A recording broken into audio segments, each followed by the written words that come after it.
మళ్ళీ వెళ్తాను. ఇవాళ నేను మిస్ అయితే మళ్ళీ ఇప్పట్లో వచ్చేదాన్ని కాదు ఇక్కడికి. దీని గురించి తెలిసేదే కాదు. ఈ పిల్లలు పొద్దున్న చూశాను, మధ్యాహ్నం వాళ్ళని కూడా నేను వీడియో తీశాను. 5 సంవత్సరాల పిల్లాడు కూడా ఉన్నాడు ఇక్కడ. నేను వచ్చి కొన్ని రోజులు అయిందని చెప్తున్నాను. నేను పలుకరిస్తే కోటీశ్వరులు అయిపోతున్నారు. 7 ఎకరాలు ఈ హైదరాబాద్ ఈ సమీపంలో ఎకరాలు 7 ఎకరాలు ఎక్కడున్నా అవి కోట్లే. దాన్ని మీరు దానం ఇచ్చారు. మేమే ఉందండి జీవనాడి అని ఒక ఇందులో చేరమంటున్నారు. చేస్తాం. నెలకొక ఇంతనే కదా మేము వేసేది. నెలకొక ఇంతనే వేస్తాం. ఒక 10 నిమిషాలు ఎవరికన్నా ప్రతిరోజు ప్రస్తావిస్తాం. అంతే కదా మేము చేయాల్సింది. అన్ని చేసాం, చూసాం, మేము ఉన్నాము. చాలా ఆనందంగా ఉందండి ఇది. నేను వీళ్ళందరితో అన్నాను, ఒక 2 years తర్వాత వస్తే ఎలా ఉంటుంది ఇదని. చాలా బాగా అయిపోద్ది కదా. ఇప్పుడు అన్ని కడుతున్నారు కదండి ఇప్పుడు.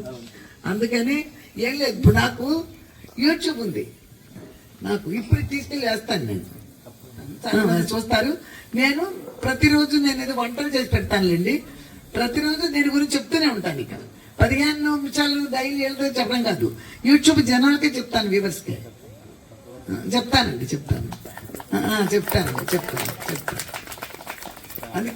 అది ఇప్పుడు నేను మామూలుగా ఉంటే ఏదో చెప్పేశాను అలాని కాదండి.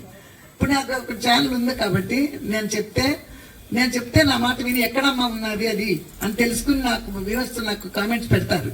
ఎక్కడమ్మా ఉందని చెప్తారు. నేను వాళ్ళ కామెంట్స్ చదువుతాను వేరే కూర్చుని. అలాంటప్పుడు పలానా చోటు ఉంది, మీరు వెళ్ళండి, తప్పకుండా చూడండి. చాలా న్యాయబద్ధంగా జరుగుతుంది ఇక్కడ చెప్తానండి. ముందు ముఖ్యంగా ఇది న్యాయమైనటువంటిది. 7 ఎకరాలు మీరు దానం ఇచ్చేసి ఇక్కడ ఇంతమంది 135 మంది పిల్లలకి మీరు విద్య నేర్పుతూ ఆహారాన్ని అందిస్తూ మొత్తం మీదే కదా సమస్తం. అవునండి. చాలా